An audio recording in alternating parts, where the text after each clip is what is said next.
પણ ઉત્તમ સંતાનોને જન્મ આપવા વાળી જનેતા, મેં જે સંતની વાત કરી, તો જે જનેતા ભારત વર્ષની જનેતાની મજા ઈ છે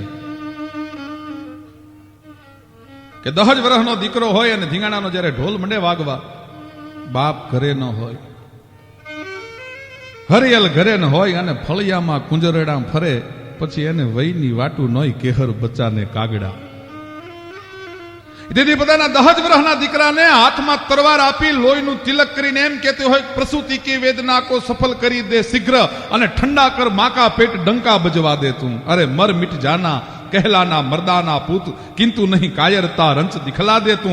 અને પાછા પાવ દે કે કુંખ માકીના લજાના લેશ, बैरिन के बीच विजय झंडा फरका दे तू. અને क्लांत हाहाकार शत्रु सैन्य में महान हो, ऐसा घमसान बेटा रण में मचवा दे तू. 10 વર્ષના દીકરાને મોતના મોઠામાં મોકલતા જે જનેતા પાછી ન પડી હોય, એ જ જનેતાએ વૈભવમાં આલોટતા દીકરાને ભગવા ભેખ પહેરાવ્યા છે. એ પણ ભારત વર્ષની જનેતાની તાકાત છે. ગોળ બંગાળનો રાજા નાવા બેઠો હોય કે બાલુડો એ જોગી બેઠો નાવા એ વ્રતરી.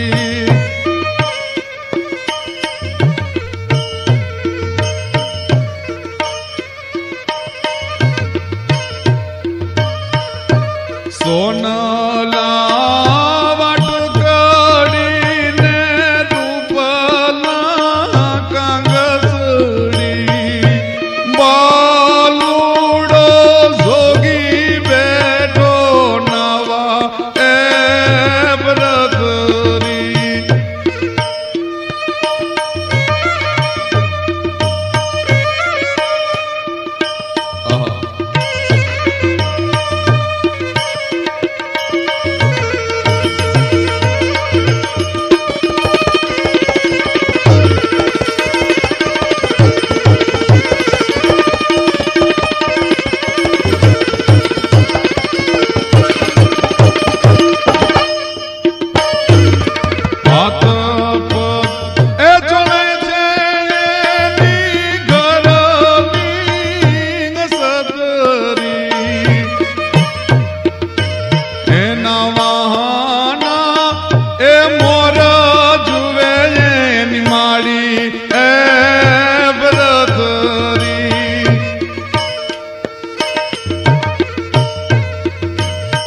આ ગીતમાં એમ કીધું છે, ગીત અભ્રંશ ગવાય છે. જુવાન દીકરો હોય, રાજા હોય તો એની પત્નીઓ નવરાવતી હોય, દાસીઓ સ્નાન કરાવતી હોય,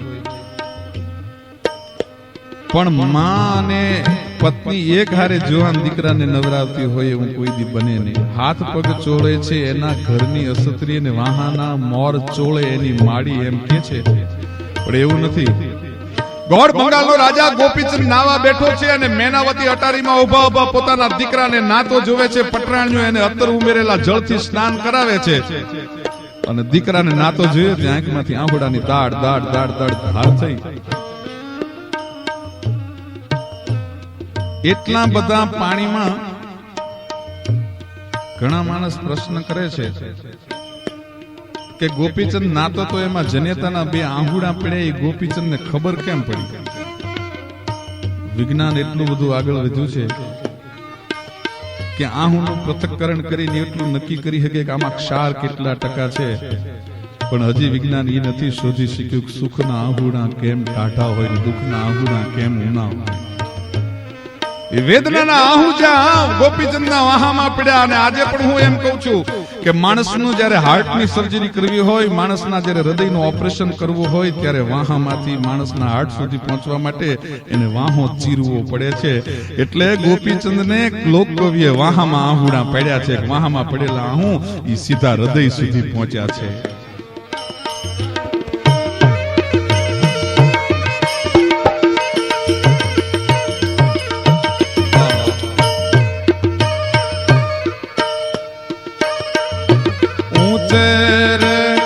એજવે તો મળી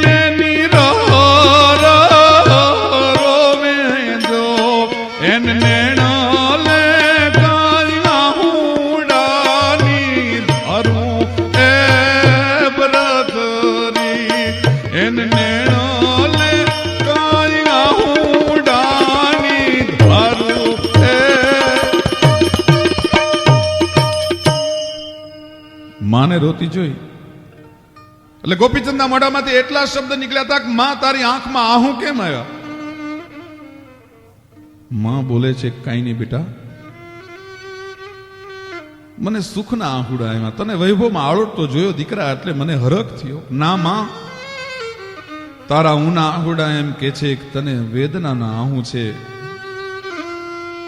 અને તેથી મેનાવતીના મોઢામાંથી એટલા શબ્દ નીકળ્યા છે કે હે ગોપીચંદ, બાપ આહુડા તો મને એટલા માટે આવ્યા છે કે એક દી તારી જેમ તારા બાપને હું આ રાજ વૈભવના અત્તરના જળથી સ્નાન કરાવતી હતી. આજ વૈભવમાં તારો બાપ આળોટતો તો, પણ હે દીકરા, તારા બાપને કાળ ખાઈ ગયો છે. આ હવેલીમાં તારો બાપય નથી રહી શક્યો. આ તો મુસાફરખાનું છે, આ તો ધર્મશાળા છે દીકરા. ધર્મશાળામાં માલિક કોઈ દિવસ કોઈ બની શકતું નથી. આવનાર પેસેન્જરો ઉતરી અને પાછા વ્યા જાય છે. દીકરા, હે ગોપીચંદ, આહુડા મને ઈ વાત ના આવે છે કે આજ હવેલીમાં ઊભો ઊભો તું આજ જે સ્નાન કરસ ઈ તું કાલે એમ કહી હગીશ કે પાછો આ હવેલીમાં ઊભો ઊભો હું પાછી તને જવાબ આપતી હોઉં અને તું મને પ્રશ્ન કરતો હો. દીકરા, જેના માલિક બદલાતા રે આપણું કોઈ દી હોય નહીં. દીકરા, મને આહુડા એટલા માટે આવ્યા. પણ માના જ્યાં શબ્દ એટલા સાંભળ્યા ને તો ગોપીચંદને ફકીરી લેવાનું કેવું નથી પડ્યું. મેનાવતીના એટલા શબ્દો એના પરિવર્તન માટે બસ હતા. એક જનેતા પોતાના દીકરાનું ભીનું થયેલું બાળોતિયું બદલી નાખે ને એટલી જ વારમાં ગોપીચંદનો સંસાર મેનાવતીએ બદલી નાખ્યો હતો. પહેરેલા વસ્ત્રે, સ્નાન કરવા જે વસ્ત્રે બેઠો હતો ત્યાંથી અલગ કઈ અને ગોપીચંદ હાલતો થયો છે. મેનાવતી આડામ ફરીને ઉભા રહે છે કે બાર બાર એ વરહ બેટા તમે રાજપાટ ભોગવો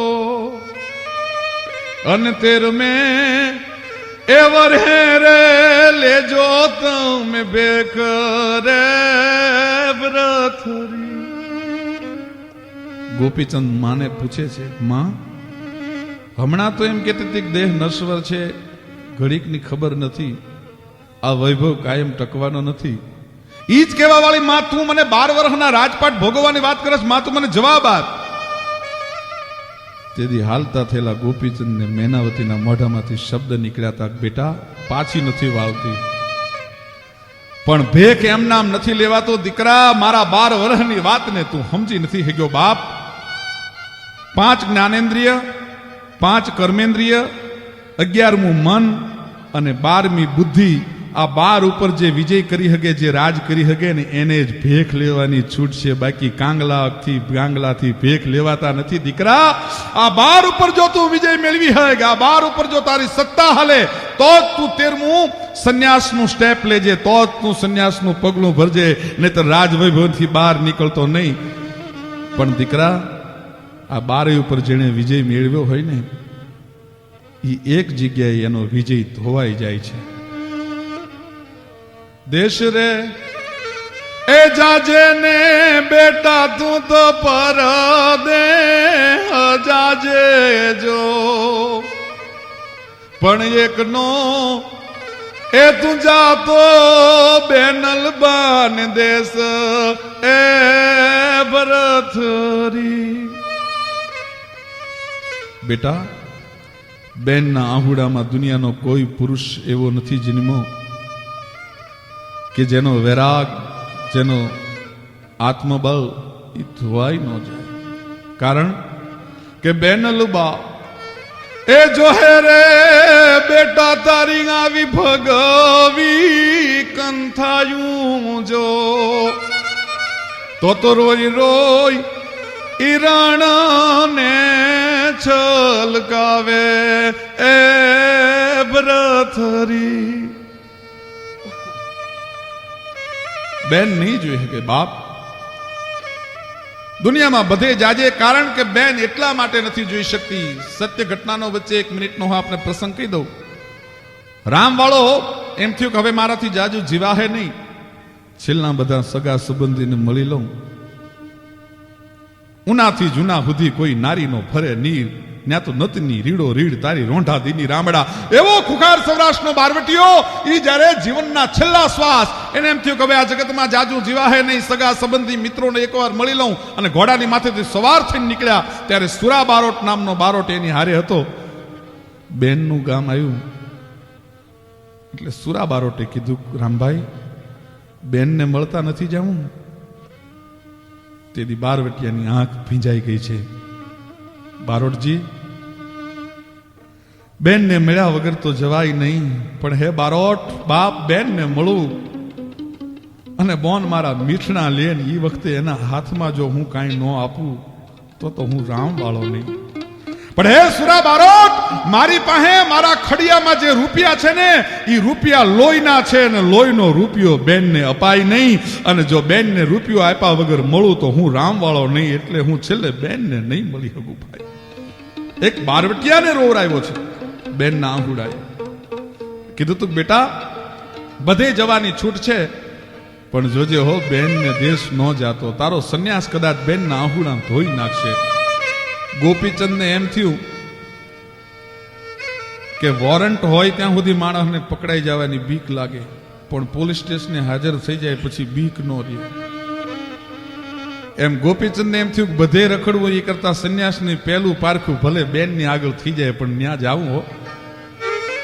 આંબલિયા નિડાળે અને ઓલી સરોવર પાળે જો ન્યાત ઉતરી કાંઈ જોગીડાની જમાતું એ વ્રતરી, ન્યાત ઉતરી કાંઈ જોગીની જમાતું એ વ્રતરી.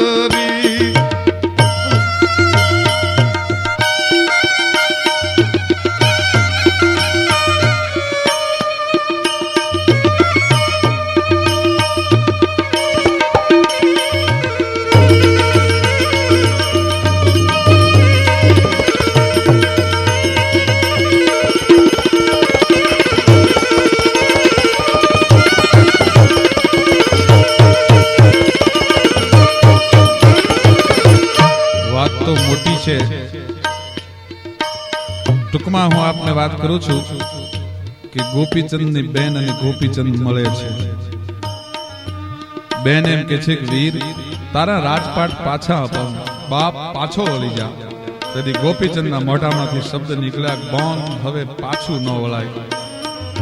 રાજનો એ જોઈ રે બેની માર પાલખ્યું નથી જોતી જો, મારે કર મે એ લખો છે ભોગવો ભેગ એ વ્રતરી, મારે લલાટે